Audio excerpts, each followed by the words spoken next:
Oi, meus amores, tudo bem com vocês? Olha, eu aqui de novo para a gente continuar, né, com as nossas aulas de geografia. Pessoal, para essa aula de geografia, nós vamos estar usando o livro didático, né? Peguem aí o livro de geografia de vocês e abram na página 56. Gente, a página 56, né, ela traz aí o seguinte assunto: lugares e modos de vida urbanos e rurais. E aí nós vamos ter um texto para fazer a leitura, né, para estar discutindo, ok? Na aula anterior, nós já vimos um pouquinho a diferença entre a vida urbana e rural, né? Então, vamos só dar uma continuidade. Principal diferença, né, gente? Na zona rural, as pessoas levam a vida de uma maneira mais simples, né? É uma rotina de acordar cedo, é mais tranquila, mais calma, não tem tanto trânsito, não tem tanto barulho, tanta poluição sonora. Então as pessoas levam a vida mais calma, tá? Nos centros urbanos, na cidade, geralmente a vida é mais agitada, né? Tem um trânsito, tem aquele horário de pico, tem um supermercado, tem um horário que o supermercado está lotado, tem o tráfego, né? A ida e vinda para o trabalho, enfim. É uma vida mais agitada. A nossa cidade, ela não é tão pequena, mas também não é uma grande cidade, não é uma metrópole. Então a gente fica assim no meio termo, mas dá ainda já para ver essa diferença.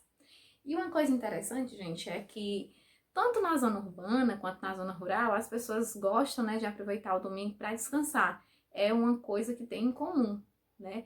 Tanto o pessoal da zona urbana quanto da zona rural gostam de descansar aos domingos, certo? Na página 56, vocês vão estar lendo aí, né, mais sobre esses hábitos, ok? Página 57 já vem trazendo um assunto que é com relação, né, a determinados locais da cidade. Por exemplo, a nossa cidade, cada cidade ela tem o centro da cidade. O que é isso, professor? O centro da cidade. Vamos pensar em Iguatu, né, que nós conhecemos. Onde é que vocês acham que é o centro? Será que é no Altiplano? Será que é no bairro Arezo, o bairro da nossa escola? Será que é no João Paulo, né, na Coab? E aí, gente? O centro, né, como o próprio nome já diz, já entrega, é o bairro centro, certo? Fica ali na 15 de novembro, né, na Zé de Alencar, na Epitácio Pessoa. Professora, não estou identificando aí pelo nome das ruas. Tudo bem, vamos lá.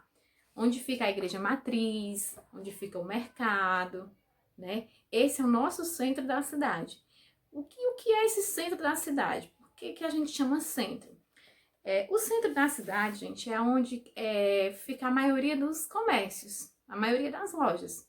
Então, quando você precisa fazer compras, né, procurar coisas diferentes, você geralmente vai para o centro da cidade, porque lá você vai encontrar uma variedade maior, né? Então pensem aqui comigo, quando a gente vai ali na Januário Araújo, na Rua do Mercado, nós temos várias lojas, né, do mesmo departamento, podemos fazer pesquisa de preço, podemos procurar vários itens que estejamos precisando comprar. Então esse é o centro da cidade. E as cidades também, elas têm o subúrbio, né, que são os bairros mais pobres, mais afastados desse centro, certo? E que as pessoas também vivem de uma maneira um pouco mais diferente, ok? Nossa cidade, como eu já falei para vocês, ela não é tão grande, né? Mas nós temos cidades maiores, que são chamadas de metrópoles, certo? Por exemplo, Fortaleza, capital do nosso estado, né? Capital do Ceará. Fortaleza é uma metrópole, né? E o que é uma metrópole? Vou explicar de maneira simples para vocês. Metrópole é uma grande cidade que é bem desenvolvida, muito mais desenvolvida que outras, certo? Tem um grande número de habitantes, então ela tem um tráfego maior de veículos, né? Aquela loucura do trânsito, certo? Tem mais indústrias, é uma cidade muito mais desenvolvida. Por exemplo, de outra metrópole, São Paulo. São Paulo também, né, é uma das maiores metrópoles do mundo, viu? São Paulo é classificada como grande metrópole, certo? E aí nós já vimos, né, até em sala de aula também, o quanto São Paulo é desenvolvida quando estudamos a região sudeste. Então, a gente tem que pensar o quê? Temos cidades, temos grandes cidades e temos metrópoles, né? Que são cidades extremamente desenvolvidas, que têm um comércio nacional e internacional muito intenso, certo? Bom, pessoal, na página 58, nós temos aí, né, uma relação dos problemas das metrópoles. É claro que uma grande cidade com um número gigante de habitantes vai ter muitos problemas, certo? E nós temos aí uma listazinha dos principais. O primeiro item está tratando aí da educação. O número de escola deve ser coerente com a população estudantil. Nem sempre é o que acontece, né, gente? Nas grandes metrópoles falta muita vaga para as crianças na escola. E às vezes a criança tem que se deslocar para um local mais distante de sua casa para estudar, porque na escola próxima não tem vaga, ok? Transporte, né? O transporte no Brasil em geral realmente é um problema. O transporte público, o metrô, né, que a gente vê nas reportagens, aqui na nossa cidade nós não temos. Mas a gente sempre escuta, assiste, né, através dos telejornais, que o metrô é um problema. Vemos a superlotação, as pessoas vão em pé, né? O ônibus também, os ônibus coletivos, as pessoas vão em pé, segurando, passando horas em pé, porque não tem, né, acomodação para todo mundo. Saúde.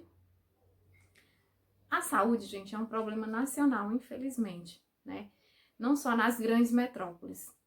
Nossa cidade, por exemplo, não é uma grande metrópole, nós sabemos a carência, né, do hospital regional, mas temos fé que um dia há de melhorar.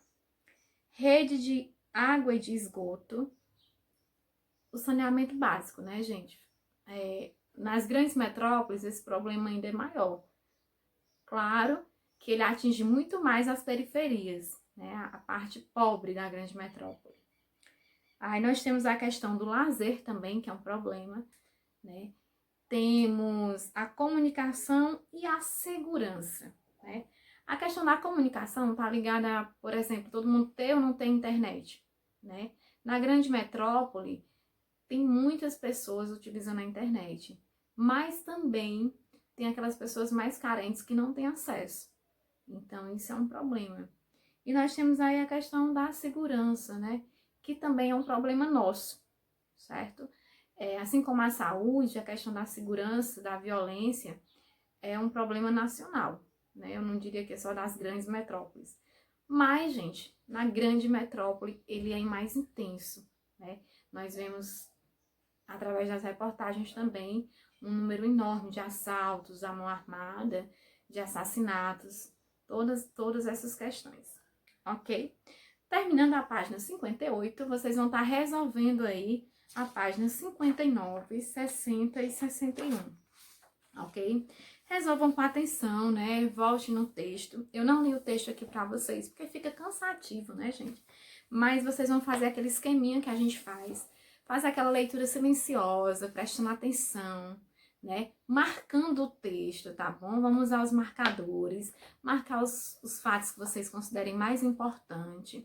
E na hora de resolver, quando você pegar uma questão assim, diz assim, não, eu não sei, você volta no texto também, que ele vai te direcionar, tá certo? E se não conseguir, pode pedir ajuda para a mamãe, para o papai, para a tia, tá bom? A gente tá aqui, né, disponível através do WhatsApp a qualquer momento. Vocês podem estar perguntando e assim que possível eu respondo o mais breve possível para vocês. Eu tenho recebido poucas perguntas e vocês estão tudo tímidos, né? Ou então estão resolvendo tudo bem rapidinho, certo? Espero que não seja timidez, espero que seja porque vocês estão resolvendo, né? E não estão tendo dificuldades, ok? Na página 62, ainda continuando um pouco o assunto aí, né? Dessa vida urbana e rural, nas grandes metrópoles, né? Tem assim, ó, problemas da cidade e do campo, serviços sociais e cidadania. E esse texto, gente, ele vai tratar aí um pouquinho da administração pública, né? Que é quem resolve esses problemas. E o que é essa administração pública? Conjunto de órgãos, serviços e agentes do governo que devem satisfazer a necessidade da sociedade.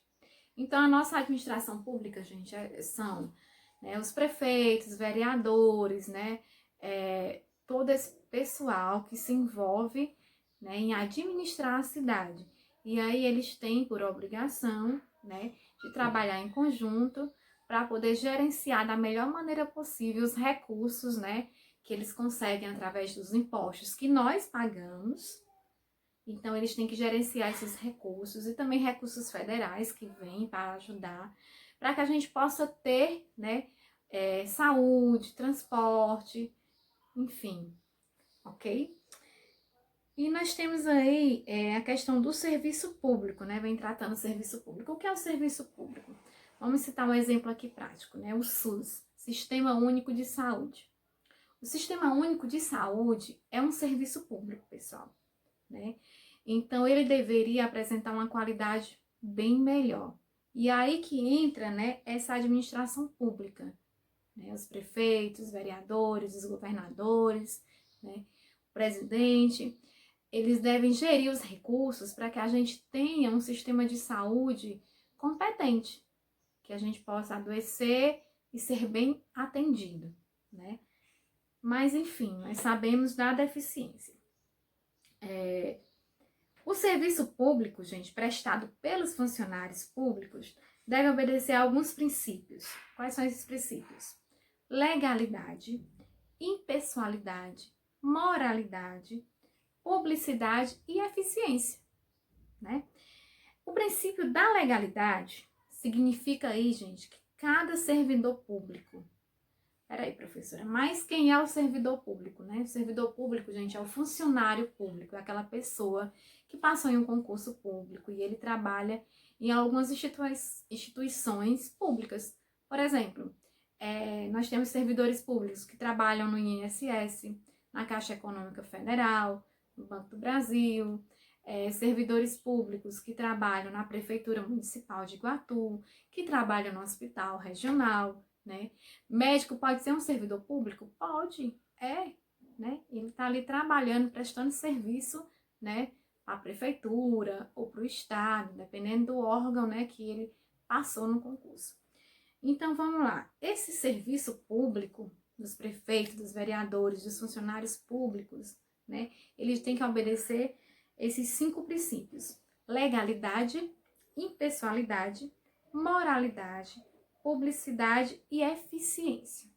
O princípio da legalidade diz o seguinte, vou aqui ler para vocês, tá bom? Significa que tudo que os funcionários públicos fizerem deve estar previsto em lei, ou seja, eles não podem fazer algo que não esteja escrito em alguma lei, né? Cada funcionário público, de cada repartição, ele segue as normas, né? Então, para nos atender, ele precisa seguir aquelas normas. Impessoalidade se refere ao fato de que o funcionário público deve prestar um serviço da mesma forma para todas as pessoas. Não deve existir diferença no atendimento às pessoas. E aí, gente, o que é que vocês acham desse princípio? Ele é obedecido por todos, né? O princípio da impessoalidade, ele diz o quê? Que o funcionário público deve tratar todo mundo exatamente igual, né? Ele vai seguir lá as normas, vai tratar todo mundo igual. Moralidade. Quer dizer que o serviço que um funcionário público presta deve ser ético, né? Deve seguir aí os princípios da ética. Publicidade. É a obrigatoriedade de divulgar os atos administrativos do governo. Isso é importante para que toda a população tenha conhecimento do que o governo, que o próprio povo elegeu, está fazendo. Gente, a questão da publicidade, né? Hoje com a mídia, nós temos muito acesso, né? Realmente a questão da internet, do celular que filma, de todo mundo ter uma câmera na mão, né? Todo mundo anda com celular aí. Então, assim, nós temos muito acesso às informações. Mas as prefeituras, os órgãos, né? Prefeitura, estado, eles também têm site onde eles fazem a prestação de conta, né? Tem um diário oficial onde eles têm que publicar quando admitem alguém, quando demitem alguém, publicam essas prestações de conta. Então, nós temos vários canais que podemos estar observando, né? E se a gente quiser ir lá olhar a prestação de conta do nosso município, nós podemos estar fazendo isso, ok? E aí nós temos o último, né, princípio, que é a eficiência. O Estado deve prestar seus serviços com a maior eficiência possível. A eficiência requer que o poder público se atualize com os novos processos tecnológicos, de modo que a execução seja mais proveitosa, com o menor custo, né? Então, o servidor público, gente, ele tem, né, esses 5 princípios aí para fazer um trabalho eficiente, ok? Legalidade, impessoalidade, moralidade, publicidade e eficiência, né? Se você pegar aí a primeira letrinha de cada um, vai formar a palavra, nessa ordem, né? Vai formar a palavra limpe, certo? Ok? Na página 64, nós vamos ter aí a atividade, também na página 65, certo? Então, recapitulando aí para vocês, né? Nós conversamos sobre serviços públicos, né? E vocês vão resolver aí as páginas 59, 60, 61 e as páginas 64 e 65. Lembrando, gente, que a videoaula fica na plataforma, logo abaixo tem a agenda, né, bem direitinho, com as páginas que são para vocês fazerem a leitura, as páginas que são para resolver, então não tem desculpa, tá bom? Se organiza, arruma um cantinho aí, faz a atividade, tá ok? Beijos!